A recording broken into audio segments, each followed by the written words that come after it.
ओम प्रकाश गर्ग एक ऐसा व्यक्तित्व जिनके शरीर का एक एक कण राष्ट्र को समर्पित था। राष्ट्रीय स्वयंसेवक संघ के वरिष्ठ प्रचारक और विश्व हिंदू परिषद की केंद्रीय कार्यकारिणी के सदस्य रहे स्वर्गीय गर्ग एक ऐसी शख्सियत थे जिनकी बेहतरीन सोच और कार्यशैली की बदौलत संघ और बीएचपी के साथ लोग तेजी से जुड़ते चले गए। 21 जून 1926 को उत्तर प्रदेश के ग्राम मोटा गाजियाबाद में जन्मे ओम प्रकाश गर्ग का बचपन से ही संघ के प्रति गहरा लगाव था और पढ़ाई खत्म होते ही ओम प्रकाश 1942 में कंपनी बाग की शाखा में जाने लगे और यहीं से संघ के प्रचारक के रूप में अपनी पारी की शुरुआत की और उत्तर प्रदेश में संघ द्वारा सौंपी गई कई महत्वपूर्ण जिम्मेदारियों को बखूबी अंजाम दिया। रामकली देवी और बेनी प्रसाद के 5 बच्चों में ओम प्रकाश सबसे छोटे थे। जाति भेद के खिलाफ संघर्ष करने वाले उनके पिता गांव के बच्चों को निःशुल्क पढ़ाया करते थे, लेकिन आगे चलकर उन्हें एक सरकारी स्कूल में काम मिल गया। ओम प्रकाश के सबसे बड़े भाई लक्ष्मी अपने गांव के पहले ग्रेजुएट थे, तो दूसरे भाई कैलाश 1942 के आंदोलन में सक्रिय रहे। कुछ ही सालों बाद ओम प्रकाश अपने बड़े भाई के बुलावे पर कानपुर चले आए और कन्नौज के दुर्गा नारायण महाविद्यालय में पढ़ाने लगे और बाकी बचे समय को संघ के कामों में लगा दिया। नवंबर 1947 में कानपुर के प्रचारक आनंद रामचंद्र गोखले के अनुरोध पर गर्ग प्रचारक बने और फर्रुखाबाद, कन्नौज, लखीमपुर, लखनऊ, आगरा और मथुरा में नगर तहसील और जिला प्रचारक रहे। इसके अलावा गर्ग लखनऊ और भागलपुर में जनसंघ के संगठन मंत्री भी रहे। संघ के सदस्यों का कहना है कि 1966 में गर्ग को भारतीय जनसंघ की जिम्मेदारी सौंपे जाने के अगले ही साल 1967 में जब उत्तर प्रदेश सरकार का गठन हुआ, तो इस सरकार के गठन के पीछे ओम प्रकाश गर्ग की भूमिका चर्चाओं में रही। माननीय ओम प्रकाश गर्ग जी को मैं जब विश्व हिंदू परिषद में आया, वहाँ से 20-25 साल पहले जब प्रवीण तोगड़िया जी ने मुझे विश्व हिंदू परिषद में लाया, तो मेरी मुलाकात ओम प्रकाश गर्ग जी से किसी एक सभा में हुई और उनके व्यक्तित्व को देख के मुझे लगा कि इस उम्र में उनके बहुत सी शरीर में परेशानियाँ थीं, रीढ़ की हड्डी में उनको दिक्कत थी, लेकिन वो संघ के कार्यक्रम में और विश्व हिंदू परिषद के कार्यक्रम में इतने तल्लीन रहते थे और इतना ज़्यादा उनको ज्ञान था। और सबसे बड़ी बात थी कि बहुत से लोगों को इतना जानते थे बाय नेम, और बराबर वो इस बात कहते थे और मिलनसार इतने थे कि जिस किसी से भी हमको पकड़ते थे कि चलिए डॉक्टर साहब फलाने आदमी से मिलना है, चलिए डॉक्टर साहब फलाने आदमी से मिलना है। इधर 70 के दशक में ओम प्रकाश गर्ग की बेहतर सूझबूझ और संघ के प्रति उनके समर्पण को देखते हुए शीर्ष नेतृत्व ने इन्हें बिहार भेजने का फैसला लिया। कहा जाता है कि उस दौर में पटना, गया और शाहाबाद में संघ की जितनी भी गुप्त बैठकें होती रहीं, उनके सूत्रधार ओम प्रकाश गर्ग ही रहे। इसके अलावा गर्ग ने आपातकाल के दौरान भूमिगत रहकर लंबे वक्त तक संघर्ष भी किया। इस दौरान गर्ग विभाग, संभाग, सह प्रांत और फिर उत्तर बिहार प्रांत के प्रचारक भी रहे। कहा जाता है कि उनके ही प्रयास से जयप्रकाश नारायण के अमृत महोत्सव में उस वक्त के सर संघचालक बाला साहेब देवव्रत शामिल हुए और इसके बाद से संघ के प्रति उनकी सोच बदल गई।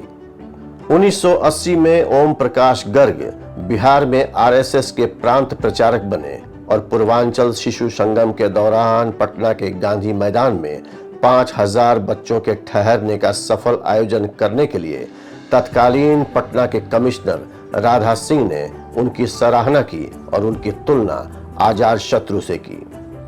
साल 1982 में पटना के ऐतिहासिक गांधी मैदान में ओम प्रकाश के नेतृत्व में एक विशाल हिंदू सम्मेलन का आयोजन किया गया, जिसमें जम्मू कश्मीर राजघराने के उत्तराधिकारी, सांसद और शिक्षाविद महाराजा कर्ण सिंह के अलावा बिहार के सांसद रहे शंकर दयाल सिंह ने भी इस सम्मेलन में शिरकत की।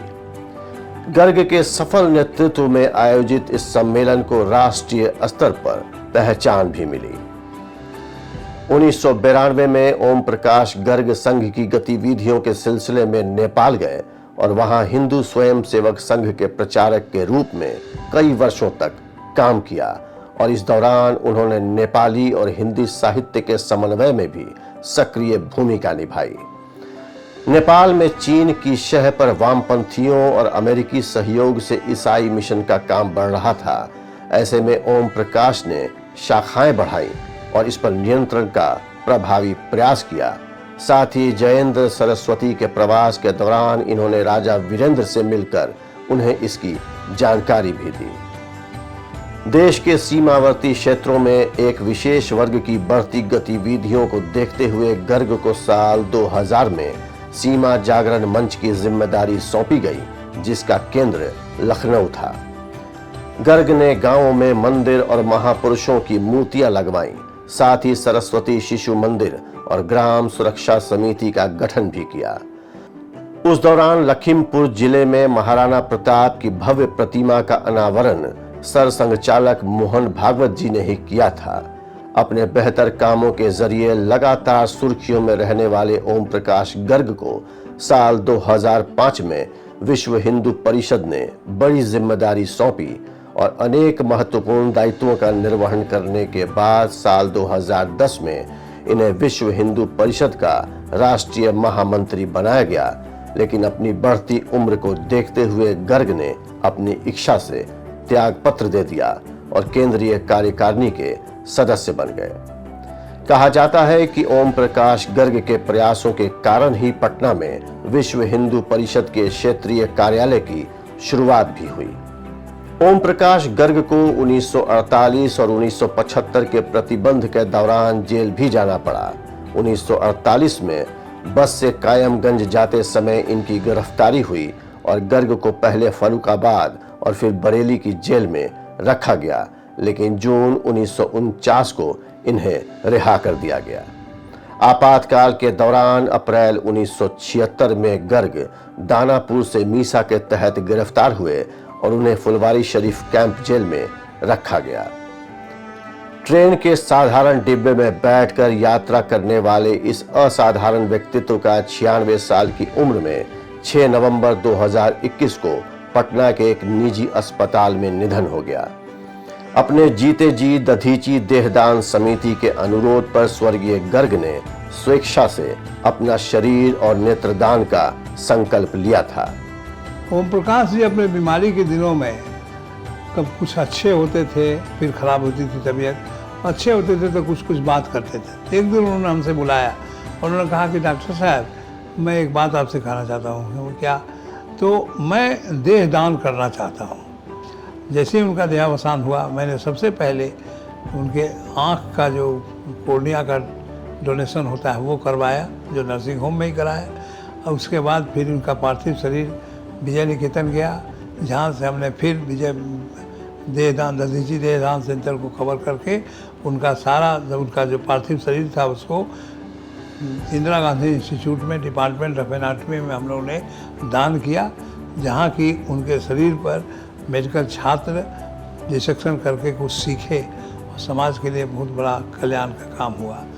ओम प्रकाश गर्ग अब हमारे बीच नहीं है, लेकिन इनकी दी गई शिक्षा हमें हमेशा इनकी याद दिलाती रहेगी।